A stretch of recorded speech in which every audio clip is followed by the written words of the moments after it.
We went from living in a nasty garage apartment to buying a 6-bedroom home that had a pool in the backyard, and it was cheaper for us to live there than in the nasty garage. I have a treat for you in the house today, passive income investors. Welcome back to another episode of the Passive Income Adventures, where we are powered by commercial real estate. Today we have Camilla Jeffs, and she has the most amazing story going from a stay-at-home mom to real estate investor to MBA graduate, corporate worker, and then a full circle back around to commercial real estate when she realized that she wanted to stop working for her money and have her money start working for her. She gives the most real and raw account of what it's like to leave a W-2 job, how to deal with the anxiety of being an entrepreneur and really not knowing a lot of times where your next paycheck is coming from, the cash flow dirty little secret that real estate investors don't want to believe or admit or talk about, that maybe there's not a lot of cash flow. This is a long-term game.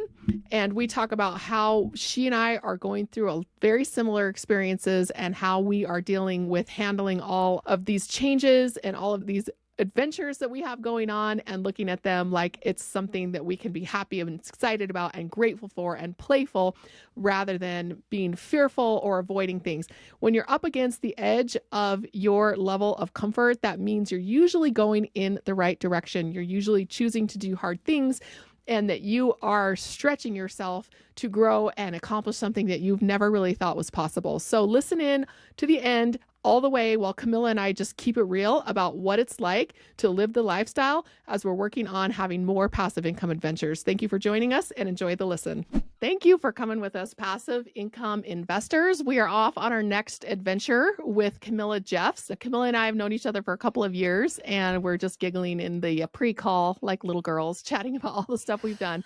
So Camilla and I are both in the new position of having left the corporate world, W-2. My husband left his job a couple of months ago, and I am so excited for her to be able to share what she's learned in her journey on how to transition out of the W-2 and what that period between leaving your job and having true early retirement where you don't have to work anymore at all, your money's working for you. And because I feel like that period in between leaving the job and full early retirement is not really well talked about. And it seems to be like this magic unicorn that people don't really understand how to get there. And now that we're going through it ourselves, I'm really getting a firsthand taste of what this is like. So Camilla, can you start out like telling us a little bit about your backstory, why you do what you do? You've really chosen an unconventional path, how you were able to get to that point of leaving your W-2, and then we'll talk about what things look like for you right now. Yeah. So first off, thanks for having me, Emma. I'm so excited to share with you and your audience about my journey, and hopefully there's something inspiring and actionable that the listener can take. So my journey, I got married pretty young and started having babies right away. And Me I had too. 5 babies. I know we share this. I had 5 babies within 8 years. And it was a point where I was like, wow, I can't really contribute to the family income wise because there's no job that can pay for daycare for 5 kids. Like it was, especially when you're in your early 20s, like you're not making that kind of income. So I was trying to figure out, well, how can I contribute to the family finances if it's not in an income capacity? And so one of the things I decided to do was become like the CFO of our family. And so I dove into learning about money, like how does it work? What are all the things? What do you need to do? And how do we use it properly? How do we have a healthy relationship with it? How do we be good investors and good stewards of the money that we have?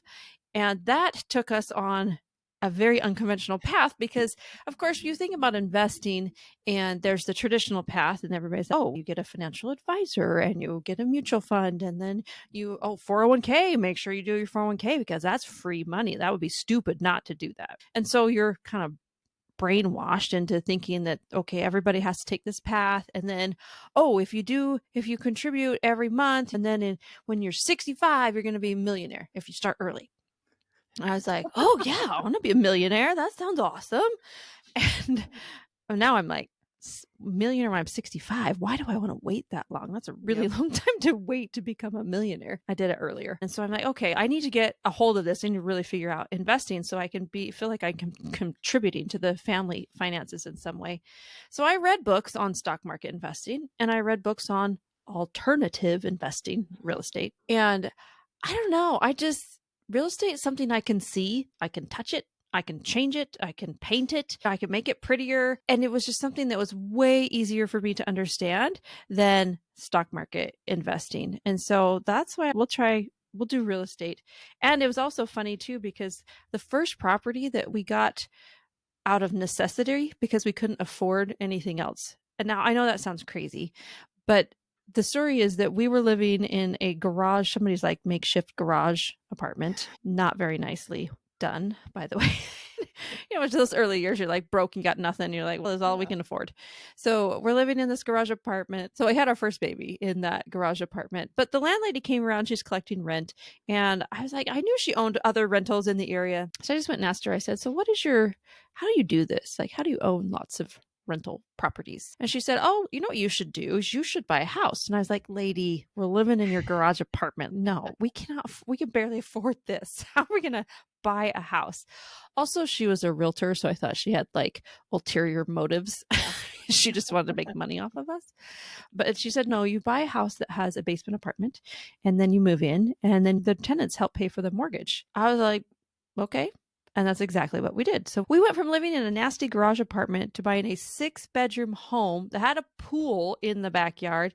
And it was cheaper for us to live there than in the nasty garage apartment. Like, it was amazing. And that's when I thought, yeah, real estate is the way to build wealth. Like, stocks, I don't know what they're going to do for me. I'm still going to follow the financial advisor because my dad tells me to do that. But I don't know what else to do. And so then we just started doing real estate and started buying properties. And fast forward 15 years, right? So we had built up a portfolio, but we had done it all on our own, like DIYing to the max, all of our own time, all of our own skills, all our muscles, all our own bruises, dragging the kids with us, all 5 kids with us to our properties, which is not a bad thing, actually. I think it's been really healthy and good for them to their development. But we finally figured out, oh, we need to partner with people and stop trying to just do everything ourselves to really take our investing to the next level. And that's what I teach on my podcast, Quiet Wealth, as I teach like next level investing. Let's be a real investor. Let's not just be oh yeah, sure, financial advisor, here's my money, you do with it what you please.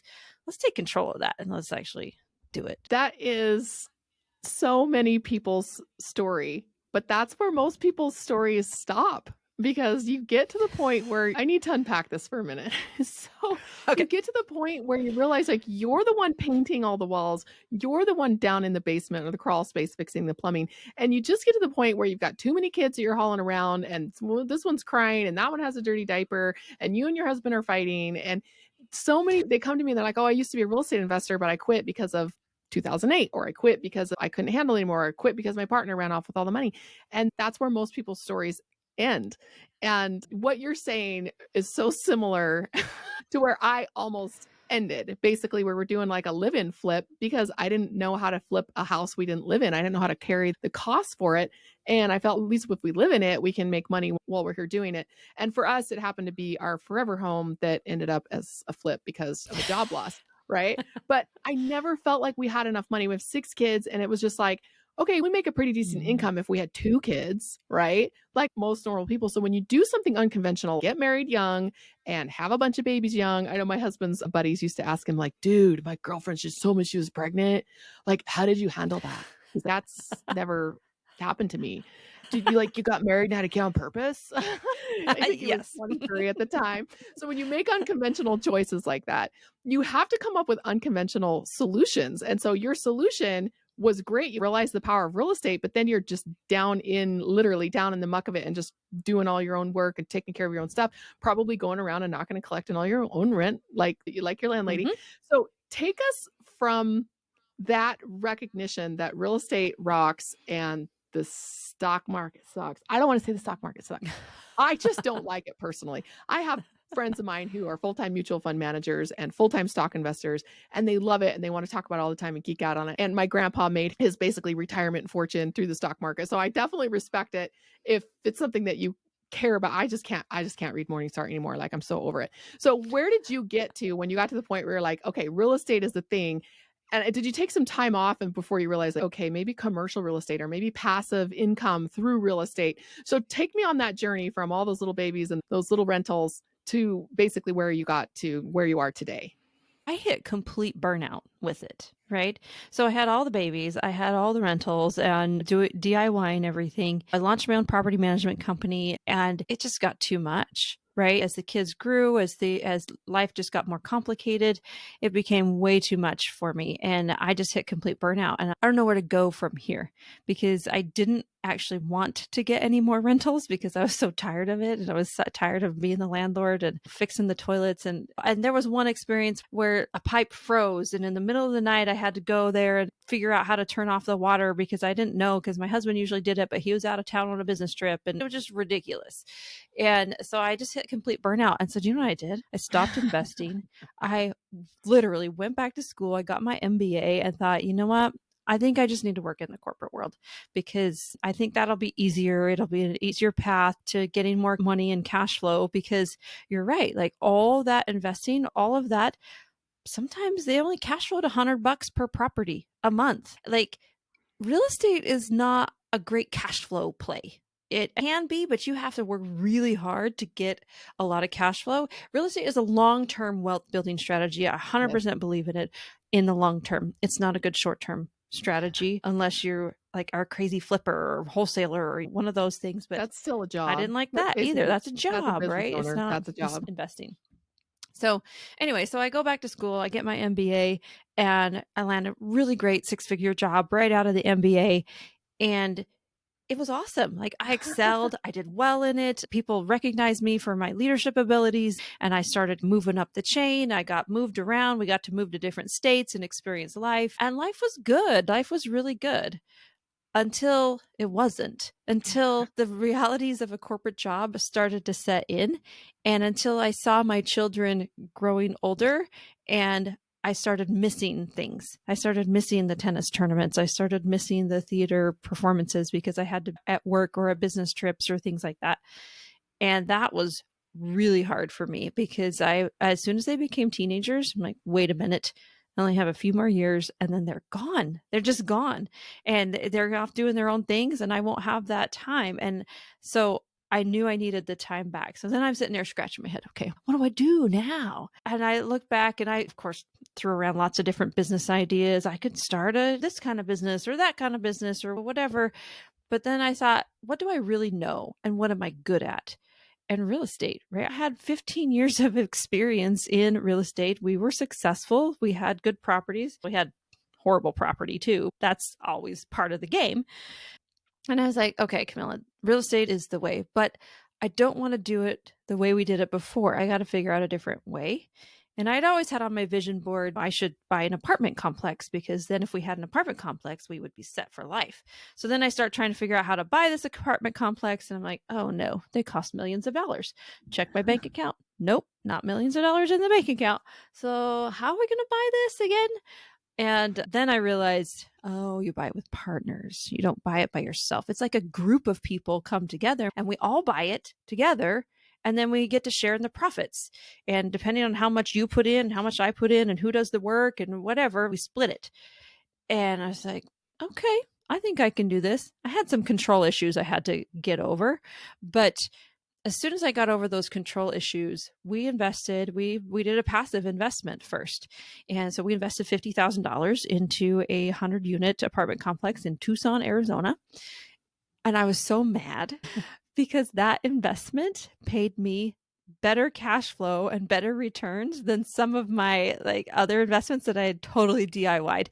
And I didn't have to do anything. I didn't have to lift a finger for those ones. And so that's why I was sitting there thinking, man, I wish I would have known about this earlier. So I got so excited about group investing that that was my aha moment. Okay, this is the business that I can build. I can pivot to commercial real estate. I can put together groups of people. I can teach them. I have so much experience in real estate. I could teach them how to step in and be real investors and get their money going much better than they could just handing off to the mutual fund manager. And so I launched Steady Stream Investments, which is a passive investor education company. And today I help investors place millions and millions of dollars into real estate. And it's so fun because it's group investing and we get to do it together and we all get to share in the profits. Well, we share in the downs too, because there's always ups and downs, Yeah. but it's been phenomenal. So what you said there about how you had an apartment complex on your vision board, I want to back up a little bit and have you tell me, how did an apartment complex end up on your vision board? I don't know how one ended up on my vision board. I couldn't even tell you the story behind it. I knew that my first apartment complex that I found that I wanted to buy was the Rude Awakening, that I can't buy this by myself. We had almost the entire down payment from the house that we sold in Texas, our dream home that wasn't our forever home. And I got great seller financing from the guy. I didn't really know how to run the numbers. I was just guessing. And then I needed to go to the bank to get a loan. So I went to a couple of local banks and they said, you don't even have one rental. You don't have one tenant and you want to buy, I think it was a 14 unit building. And Yeah. I thought it's a great deal. And I have a business degree. So come on. And we know this market. My husband grew up here. And they basically told us that we needed a partner to sign on the loan with us, Yeah. not for the net worth and liquidity or for the down payment, but just for the experience. And I was thinking, man, this one apartment complex was supposed to set us for life, because the cash flow off of that after expenses was happened to be exactly what my husband was making at the time. And suddenly he's asking me to share 20, 30, 50% of it with somebody to sign on the loan just for the experience. And I realized, yeah, this is a team sport. And I thought if I brought enough money to it, that it wouldn't have to be a team sport. And so it was a huge letdown for me, and we weren't able to buy that building. But I still, to this day, I couldn't go back and be like, this is where I got to the point where I was like, let's put an apartment building on my vision board. If you remember how that ended up on there, vision boards have a Yeah. strange way of becoming reality. Yes. So when I was doing all my investing, it's like we started, of course, we started out single family homes because that's all we thought we could afford because we were DIY. So we did single family homes. And then I did a fourplex, and we did the fourplex, and we did bring on one money partner for that Mhm. fourplex. With that fourplex, that was the moment that I thought, wow, the power of multifamily is so much better than the single family, because we did all the same things. We went and mowed the lawns, we put in the tenants, so there was still a roof to fix or whatever, but there was 4 people paying. And so if one of them left, then our income didn't go to 0. And I was like, "Whoa, this is a game changer." That's when I put apartment complex on my vision board, but I naively put it on there thinking that I would buy it on my own, which Mhm. actually will probably be realized here in the next couple of years, but you just can't do it on your own at first. Like you said, there are barriers to entry that you just simply cannot get over, like your Mhm. experience. It's so funny. They honestly won't let you buy an apartment complex unless you already have experience owning an apartment complex. But how are you supposed to have experience owning one if you can't buy one? Right? Like, you have to partner. This is when they say that networking is the lifeblood of this business. This is why. This is why. Yeah. Because people are not going to invest money in your deal. Lenders are not going to put their money in your deal. People don't believe that you can do it, even if you believe that you can do it. So, this is why networking is what makes this world turn around, and why being open to partnerships is so important. Now, I do know some people who started out with triplexes, singles, flipping rentals. They bought a 9 unit, they bought a 12 unit, and eventually they were able to sell their entire portfolio and get like one big 100 unit apartment complex. I know a couple of guys who have done that, and they really have never had partners. And guess who calls me when they're like, hey, I bought my 50 or my 100 unit apartment building. I want to buy another one. I cannot do this by myself. How do you syndicate? Like, but all this time you didn't want partners, all this time, and now here you are doing partnerships. If you want to scale, you eventually have to get to the point where you can handle partnerships. And it's not just the control issues. All I love that you brought that up, because a lot of people who don't like partnerships, that's a major factor holding them back. And for me, the biggest thing was, how do I make sure that I'm going into business with somebody who's not going to take all the money out of the bank account when I log in the next day and be like, where'd all the money go? So I really had this fear of that. And also the relationship breakdown, that really gave me a lot of pause before going into a partnership. And so learning how to deal with your control issues, learning how to vet and trust people, how to put security measures in place, background checks and things in your operating agreement and all of that, so that, and then learning about communication skills, conflict resolution, arbitration, mediation that you can do inside the group. So I call myself the partner grandma, because it's when the partners are having any kind of issues, I'm like, okay, now boys, let's all sit down and talk about this. And that's a skill that I've been able to bring in, that I realize, oh, this makes me good at partnerships. I shouldn't be Mhm. scared of them, but that fear is what drove me to learn. So in your case, now that you have left your W-2 and you are fully both feet in this world, and you and your husband have both left your corporate jobs, is that correct? Not yet. He hasn't left yet. Soon. Okay. Okay, so you've made the leap and you're all in, right? And you have to have some partners and you may be struggling with, hey, where's the cash flow coming from? And, or the anxiety of all of that, or the anxiety of partnerships. Walk me through what your life looks like now, what your portfolio looks like now, and how you are dealing with some of those challenges. Because it's really easy to say, I have 1,000 units and it's so impressive. And everybody thinks you're rich because you're an apartment investor. And I have just not, I, like you, have not found that to be the case. And if you don't mind me sharing, you sent me a text message a couple of months ago because I've been full time at this for a while. And my husband just barely left. And you texted me and you said, hey, you know that cash flow issue that you're always whining about? You didn't use the word whining. You were much more generous than that. But you said, hey, I'm kind of in that boat now. Can we talk and figure out, like, where does the cash flow come from? Because everything is long term, everything is looking in the future. And I said, I don't need the cash flow because my husband's still working. I am in this for the long game. But now that my husband's not working, I suddenly have to solve this problem. So Right. anyway, tell me what your portfolio looks like and how you're dealing with some of these anxieties and challenges that you have with your new job and all your new partners, basically.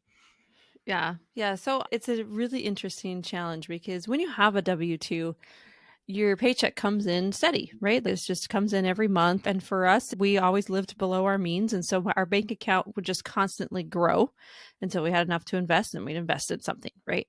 And so the bank account just constantly goes up and up and up and up and up. Leave my W 2. Now the bank account just goes down, down, down, down, down, down, down. Then when I close a deal, spikes up and then down, down, down, Yeah. down, down, down, down. So for the majority of the year, my bank account is decreasing, not increasing. And that messes with your brain. I'm going to tell you this, right? It messes with your brain. And that I think is where entrepreneur anxiety can come from. So once you become a full time investor or business owner or whatever, you suddenly realize that everything is on you. You have to take those steps. You can't just say, I don't want to work anymore and still get a paycheck, right? It doesn't work like that. You have to be putting in strategic ways to bring in the income. And the other crazy thing is you can't rely on one source of income. Just like in a W 2, I always advise people who are investors, like you can't, one of the reasons to invest is so you have multiple streams of income, not just the one, because if you just have the one, take it from your girl here who was an HR pro that like fired people all the time and they cried in my office. Oh. It's not fun. It's not fun when that's the only stream of income you have and then it ends suddenly. So, what does my portfolio look like today? Over the past 3 or 4 years, I've built up my portfolio to about 13 multifamily assets, which represents around 1,500 doors, right? So those are the impressive numbers. And, or I could throw out, oh, and it's almost 100 million in, no, more than 150 million in assets, right? Okay, great. Those are great numbers. But what does that look like today? All of those are future money. If you think about it, it's future money that's going to come in. And so 5 years from now, yeah, I'm going to be sitting pretty. It's going to be great. And I could probably go fully passive in 5 years from now. So what do I do for those 5 years that I'm in right now? Exactly. And I know I reached out to you. I'm like, Emma, what are you doing? How do we solve this issue where we don't have kind of cash flow coming in? Now, had I kept all of my single family rentals, I probably would have a much better cash flow coming in, but I was dumb and I sold them and I didn't keep them. So that's where my portfolio is. And we have a short-term rental and we just did a family flip. We flip houses with our kids. We don't make a ton of money on that. It's just for their experience and to help them learn how to be investors as well and work hard, right? I'm going to get those kids working. Yeah. So that's what the portfolio looks like today. But then in terms of, I named my business Steady Stream Investments for a purpose.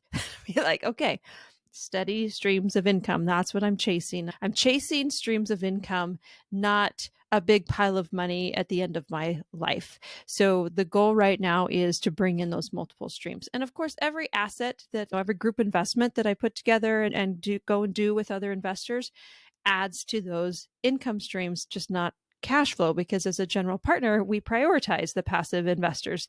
And so passive investors get most, if not all of the cash flow during the hold period of it. The general partners get paid last. I always tell people when Yes. they're like, hey, I want to be a syndicator, recognize you get paid last, right? I'm really inspired and motivated by my idols. They don't know they're my mentors because they're like my online, celebrity mentors, right? The ones who really are living on their passive income. Every time they get a chunk of cash in, they invest they always have this much out invested and they only live on a portion of those returns and they literally don't have to work. They are passive investors. And I reached out to one and he said, well, I spend more time working now than I did when I had a job. I was like, oh, you're coloring this too real for me, man. Like I was so demotivated after I talked to, he's like my hero, right? And never meet your heroes face to face. And so I want to keep a real perspective on this. It is a process. And I'll go back to Dave Ramsey. He's always saying, we don't make microwaves around here. We make crock pots. And that was always frustrating to me because his crock pot was like, be a millionaire by the time you retire. I'm like, $1 million at 60, that's not even that much money. No, And it's not. so I was like, hey, Dave, can we get a skillet? Maybe like an Instant Pot? Because I want to Where's retire the in Instant 5 years or 10 years. And I'm not saying I never want to work again. There's no beach in Mexico. I want to be my portfolio manager should be a part-time job for both my husband and myself. That is the goal. Talk about what your plans are for the next couple of years so that you are not just a business owner, but you are truly making that transition into the investor where your income is coming in mostly from your investments. And then everything we do that makes active income could almost be considered a side hustle. Mm-hmm. So there's a concept out there of like investor operator versus investor owner. And Mm-hmm. what I love about this concept is that you can invest in a business or in a real estate investment or whatever and be the operator. That gives you the job. The operator is the job part where you have to actually be working to make it happen, to make things going. Or you invest as an owner where somebody else is operating for you. So that's what I'm training my brain to look for right now is those types of opportunities, is investor owner opportunities. Mm-hmm. And of course, you can do that through large multifamily group investments or commercial properties, right? So we're doing, you can do self storage, you can do hotels, all sorts of those types of things, but you can also do it via businesses. So one of the things that's on my goal list for this year is to buy a business as an investor owner, not the investor operator. I don't need a job. I don't need another job. I already got too many. And so I want to invest in this business. A business will give you much better cash flow than a real estate investment immediately. Now, remember, real estate investment is going to give you long-term money. It's going to really build that wealth. The business is going to give you more cash flow. So that's one of the things that I am personally working on is finding businesses to buy. I'm looking for like just the boring ones. I don't need anything super sexy. I just want the boring ones that are real estate related. I want to buy a home remodeling business or a plumbing business or electrical or a cleanup business or something like that. That's just one of those steady, stable things that people always need. And there's lots of boomers right now who are retiring, who have built these businesses. And so you don't have to build it from scratch. You just buy it and then either make it better and bring more technology to it, or just keep it going and just have that source of income. So that's one of the sources of income that I'm working on. Other sources are, and Emma, you and I talked about this kind of before we started recording, was building out like digital courses or opportunities and mentoring opportunities. And of course, those could be other sources of income as well. Writing a book. I'm writing a book right now about passive investments, and that could be a source of income. Although most people say your first book is more like a big Business card. Business card. Yeah, a big business card. And I'm like, okay, that's cool, whatever. So then you can do that. Speaking engagements, you can get paid to speak. There's lots of different ways that you can build out streams of. And so looking at that through investments, right? And we talked about this too. We're both really good at doing deals, like just doing a real estate investment and putting together a group of people. Let's go buy this and do that. And so just getting more deals under my belt and building the machine. So I think of it as I'm building the machine that's going to spit out the money in the future. And in order to build that machine, I'm going to have to work really hard. I'm going to have to work really hard for 5 years to really build the type of machine that I want. But once I get all the pieces together, that at that point will be the point where I could just step out and be fully passive. But you have to do it intentionally. Like you can't build something that you're constantly working in and then in 5 years think you're all going to step out, because everything's going to fall apart. So if you're not building it intentionally and as you go with good people to run things as you do it, then there's no way you're going to be able to step out. That is one thing that I do really like about real estate, because each building is its own little business. And as you Mhm. sell your interest out, which I've done, I'm no longer managing partner on one of the buildings that we bought where that was my project, right? And I said, after it's stabilized and refinanced, I want a report and a distribution every 6 months. And so I basically sold my managing partner Nice. to that, where I could just step away, because nobody wants me as an asset manager. I'm really great at acquisition, stabilization, putting teams together, things like that. But when it's like, did you review that report I sent you? I'm like, really? I gotta read that. So I really struggle with the ongoing day to day. The thing about real estate is, because each building is its own business, when I want to divest or pull away, I just sell it, whether I'm selling the Mhm. building or selling my interest. And for us, I have been really struggling with the side hustle concept. We could write a book, we could have a YouTube channel, because YouTube, you look at pay per view or pay per clicks on YouTube channels, the two highest tiers of who gets paid the most per click is gamers, and the next one is personal finance, specifically real estate investors. I'm like, wait a second, I've got this highly valuable skill that I can teach, that I can go do a deal. There are all sorts of things that I can do. And I was like, why am I vlogging when I could be out there doing a deal? So we're really struggling with that. And the other issue that I don't know if this is an attitude problem or a huge blessing, both, right? Is our small rental portfolio that we own just by ourselves is sitting on enough equity that if we just pulled that out and reinvested probably 90% of it, we literally wouldn't have to work anymore. Like, how do I get this equity out? So I was asking recently on my social, like, true or false, you make your money on a rental when you sell it. People are like, Emma, are you okay? Are your rentals not making any money? That's not what I mean. They're cash flowing, like you said, $100, $200, $300 a month. And how many of them do you need to be able to not work anymore? And then by the time you get that many of them, you basically have a property management company, and that's your job. And Yeah. that's what I'm very intentionally staying out of. And so I'm just trying to one by one sell these things off and reinvest, because if you still had yours, and here's the question, if you still had yours now, how would things be different? Because you sold them all off and you enjoyed that cash. What did you do with the cash when you sold them off? And if you still had them and you were selling them now, what would be different? So, what did I do with the cash when we sold them off? Half the cash we made stupid decisions on and we just spent it. Had some fun. Had an And the adventure. other half, I guess part of it was to pay for my MBA, to go and get my MBA. So cash flowed that, because we are very averse to student debt. Do not, Mhm. side note, here's my soapbox, don't let your kids get student debt. It's awful. Yeah. Anyway, okay, back to the regular programming. And then the rest of it we put into passive investments. So we put money into the passive investments that we have right now, which is the large group investments that we're doing.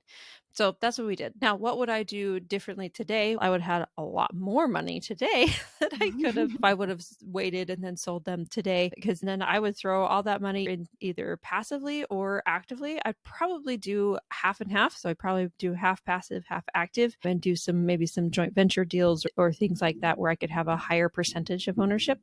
Mhm. But that's probably what I would do. And that's very similar to our plan. We've got our severance that basically is running out this month. And then we got a couple of months where we're basically just living off of our rental income. And then we're going to have Mhm. to sell a house. So I told my husband, I said, let's sell two houses. One, we just keep it. And just that'll be another, because we have a year's worth of income put aside from something we sold last year.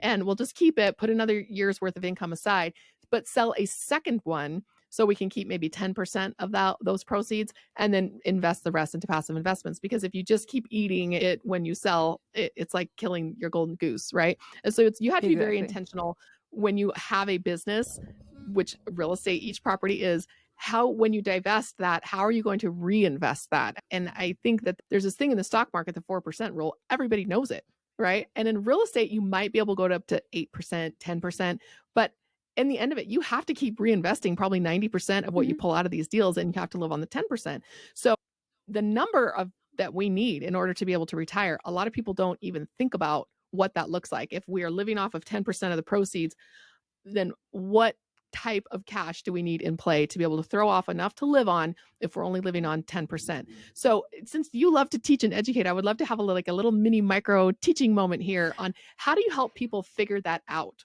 And they call that a fire number in the fire movement, the financial independence retire early movement. Mhm. What's your basic fire number?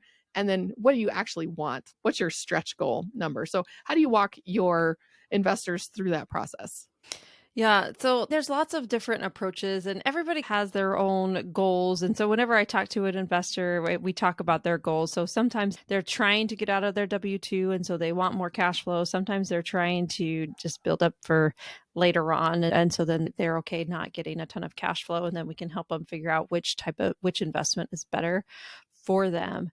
For those that are super motivated, that want to fire, right? I always tell them you can't do it through just passive investing. Like you have to be active. You have to be an active investor to hit that unless you want to wait for 10, 20 years. I do have a whole spreadsheet that I walk them through about if you invest $50,000 per year. So every single year you invest another $50,000 into a group investment, so a passive investment. What does that look like in 10 years if you continually investing that money? It's because typically one of these projects will hold for 5 years and then it sells, and then you double your money in 5 years and then take all that, reinvest it. What does that look like? At the end of that 10-year period, you have roughly $900 to $950,000 invested in right at that time, and you have about 70,000 in cash flow a year. So 70,000 is a pretty good number, right? It's higher than the average salary in the average US person's salary, right? 70,000 a year that you couldn't just live off of. And that's pure cash flow, right? And then you just keep reinvesting. That number grows every year, which is super cool too. Mhm. I don't want that number. I want a much bigger number. Ew, I want the whole enchilada. I know.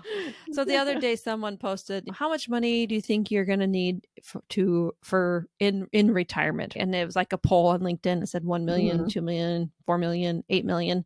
How much do you think you're going to need? I And put 2. and I didn't even respond to the poll. I didn't click any of those because I have a contrarian viewpoint. I don't want a big pile of money in the end that I hope I'm going to be around to use. I want to create experiences now for my family, for me, that because time's not guaranteed. And I was talking to a woman the other day and she said this to me. She said, time's just not guaranteed. And so I need to do now all these experiences now because I don't know if I'm going to be around in 5 years or 10 years or whatever. And it's just awful. Some of the stats are pretty awful about how quickly people die after they actually retire from their jobs. It's pretty fast. Like they think they're going to Yeah. be able to do all these cool things. And then suddenly their health goes awry and they can't do anything. They're homebound and they're just like, I guess I waited too long. So I'm not waiting too long. I'm stretching and it's uncomfortable, right? It's uncomfortable, especially right now with my entrepreneurial anxiety about money. Like Yeah. it's uncomfortable to take that trip, to take my kids to Europe for a month and in the summer and all those, but it's important too. And so for me, with that poll, I wrote in the comments, I said, I'm actually chasing $1 million income stream.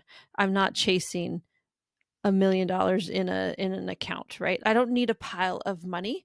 I just want that money that just keeps coming in. And so that's Mhm. that's really the goal, is to hit that $1 million income stream. And what does that look like? Because I've always backed into it saying if I want $1 million income stream, I'm living off of 10% of my investments. That means I need roughly $10 million invested. So that's still a pile of money. When you wrote that, I thought, Mhm. okay, not exactly sure what she means by that because I'm still seeing a huge pile of money that's generating that cash flow. So tell me what that looks like for you.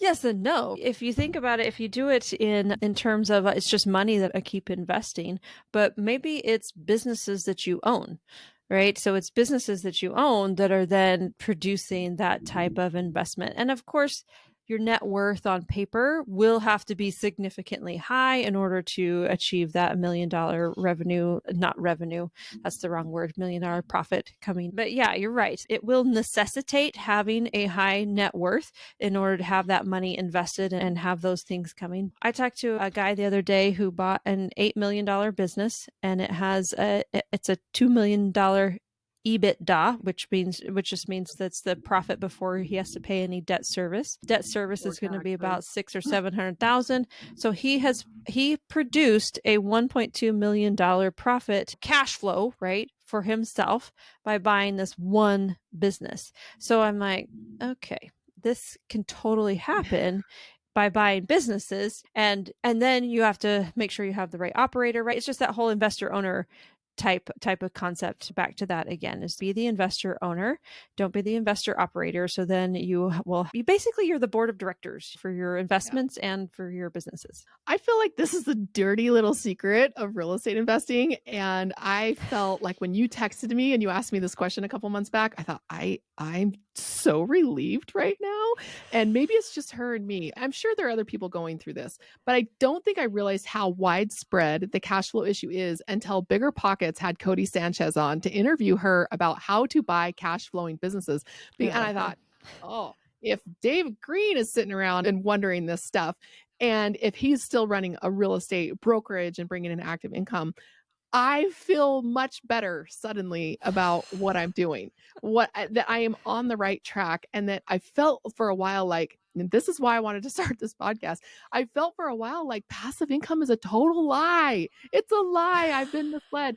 And while I still think that in some ways it's a myth and a unicorn, what I want to do is paint a realistic picture of what it looks like to go from your student debt W-2 job over to that unicorn. And it may just be a white horse with a fake horn on it, but you're still pretty close to what you were envisioning. And so we've been looking at businesses ourselves recently. When my husband left his job, I was like, dude, you got a lot of time. What you planning on doing with it? He said, first I'm going to sit around, get fat and think. But so he's been interviewing a lot of different franchise opportunities, and we've been reading a book called Exit Rich and The Millionaire Fast Lane. And it's a lot about businesses. I'm not that excited about it. I don't want a business. I'm retired right now, but he does. And he'll be the one who's running it. So I think it's a great thing to think about as you're making that transition. How are you going to keep the lights on once the W-2 guy leaves? And for a while we had that I don't know what you'd call it, that the perfect marriage of the W-2 worker and the real estate professional, which is what you're experiencing, where your depreciation and all your tax benefits offset your husband's active income. For a while, we were riding that train. So the income that we derived from just all of our depreciation, if we'd lost money on a project or something, we'd end up with these big tax refunds. And we could take the refund and go do an investment, buy a house or something like that. And they're sizable. Even though we're taking a maximum amount of exemptions we can possibly take, they were still getting sizable deductions and, sizable refunds. You're able to ride that for a while. And now I don't know what it's going to look like with both of us being self-employed. That's going to be an interesting tax year for 2023. Figure that out. But this journey is wealth building for sure. For sure. Not quite a crock pot. It can be faster than that, but you do need to worry about cash flow. Maybe worry is the wrong word. That's not an NLP word. You do need to consider the cash flow. Consider how you're going to do that. Yeah. Is one of you going to stay W-2? Is one of you going to have an active business, whether it's a flipping house business, a real estate based business, or if it's some sort of a franchise that you buy? It doesn't matter, but consider where the money is coming from so that you can have a lifestyle design type of existence. And I think that you're doing a great job at that. And I love how real and vulnerable that you've been on this episode, but also just over the past couple of months as we've been walking almost like lockstep through our path. It's been really fascinating. So I would love to hear what drives you, what motivates you, because this is hard stuff. I never want to make this look like it's super easy, right? It's totally worth doing, but it's not a walk in the park. So what's on your vision board right now? What next passive income adventure are you planning on either taking right away, or like the big bucket list item that really drives you and keeps you motivated? Tell me about your passive income adventure dream. So I am highly motivated by experiences. So I don't like stuff. In fact, I really enjoyed moving a lot because we got rid of stuff all the time, and it was like, yay, no more stuff. I'm notorious for just throwing things away, and my kids and my husband are like, where is this? I don't know. But I like to spend money on experiences and have those memories and build those. And so I think I said before that my kids are in their teenage years. I have very few years left with them. So one of my big dreams has always been to live foreign and to have a foreign experience with my family. I think it just opens up your mind to different ways of living. It opens up your mind to get you out of your comfort zone, out of your bubble, and you realize that there's a pretty big world out there, and maybe your problems won't seem as big as they are when you're uprooted and not in your own little space. Like I tried really hard to do it with my W-2. I worked so hard to try and raise my hand for every international opportunity there was. And I got so dang close. I got so close so many times. And Same. I was going to go to Ireland, and then COVID struck. Dang it. And so then, and I realized that I was just hanging on to my W-2 just for that purpose, was the purpose of hoping that they would send me foreign, because it felt more safe and easy and comfortable. I'd have an instant community. I'd have people welcoming me in the foreign country and teaching me all the things and telling me where to find the best bread or whatever. But then I realized that was just like, I can take control of that. So I'm going to take control of that. And so now that's what we're doing. We are going to go spend the summer in Europe with our family. There's still like a bajillion things I have to figure out with that, but we're doing it, and we're gonna go and have this experience as a family right after my twin daughters graduate their senior year of high schools right now, and then are off on their own adventure. And we just want to make stuff like that happen. And then another silly one is my husband and I we've always loved cruising with our family. We think it's one of the best family vacations ever, because you don't have to worry, especially for big families, because not everybody likes McDonald's and not everybody likes Taco Bell and not everybody, right? So like feeding the whole crew is just a joke. But if a cruise, everybody can find what they want. There's entertainment for what they want. So anyway, when we were young and broke, we still prioritized this. And so we still took our family on a cruise, and we could only afford to go once every 4 years. Now we're up to once every 2 years. We're like, yes, okay, we can do this every 2 years. When we're older, we want to be able to be in a place that we can take our entire family, even the in-laws and the grandbabies or whatever, do that and continue to do that for our families. So that's a big goal of ours. And then another big goal is to have multiple homes in multiple locations, so that we can go and spend the summer in Europe, or spend the winter in Colorado enjoying the snow, like things like that, right? So those are some big motivational items. But if you really ask what drives me is paving the path for my children to be able to achieve their own dreams. So you always look at your kids and you're like, man, I just want you to have everything. I want you to, yes, go after your dreams, honey. Don't hold back. Don't hold back. But if they don't see their parents going after their dreams and walking that walk, how are they supposed to believe in themselves that they can do it, right? If they're like, you're not doing anything for your life. And so that is what drives me. I'm driven to show them the messy path it takes to get to your dreams, and that it's okay to pivot. It's okay to fall down. And in fact, I hate the statistic that says 90% of entrepreneurs fail. My statistic is 100% of entrepreneurs fail. And we just pick ourselves up and we go again. That's the way it is. And so I'm fighting against perfectionism culture. I'm fighting against hustle culture. I'm trying to teach my children that you can build this amazing business and life and not have to be crazy in the process. A very similar thing drives me, because I believe that legacy wealth is about example and education, and not about your kids having multiple homes. Not that I don't want multiple homes too. I'm not saying that, but this is my house. It's not their house. And they need to work for what they are going to achieve. And I'm going to set the example, and I'm going to educate them. And my word of the year for 2023 is playful, because I wondered, like, why do I want any of this? Why does any of this drive me? So I can be like a Scrooge McDuck who can swim around in my money bin and have a terrible sour attitude. No, that's not why I want any of this. I want this so that I can play. I want to be more free so that I can play. So I got rid of the word freedom and I brought in the word playful. And because I asked my kids, like, describe me in one word. Guess what the word consistently was? And I bet you know, because your kids might say the same thing about you. If your kids were going to describe you in one word, what would it be? It's not playful, I'll tell you that. Yeah, no, it's not playful. Oh, that's hard. I don't know. I want to ask them now. Yeah. Don't be surprised when they tell you stressed. Okay, great. Yeah, I asked my nieces this with their mom because she's just so fun and she's just so great. And I wanted to be more like my sister-in-law. And so I asked her kids, I said, describe your mom in one word. And they said stress. I said, what? And I said, okay, if she gets described as stressed by her kids, my kids would certainly say that. So I went back home and I asked them, and that's exact. I didn't give them any cues. They did not overhear that conversation, but that's what they said. And I thought, is this the legacy? Is Mm. this the example that I want to be setting? If my daughter was living my life at my age, would I be proud of her? And if the answer is no, you need to make some changes. So you are doing that. You are teaching them that the value of work is not some Puritan ideal of hard work for hard work's sake.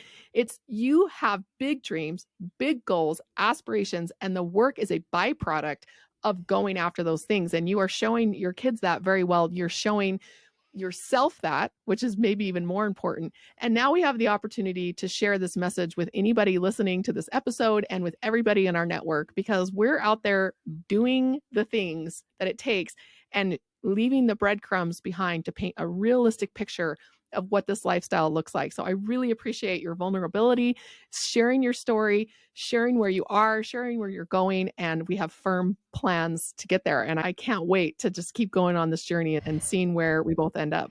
I'm so excited. It's so fun to have someone like you that you can bounce ideas off and we can cheer for each other in the background and it just watches as we both walk this path. And it's fun to share. It's fun to share with other people because I think one of the reasons that I struggled to get into the big stuff, right, to do the big stuff and become Mhm.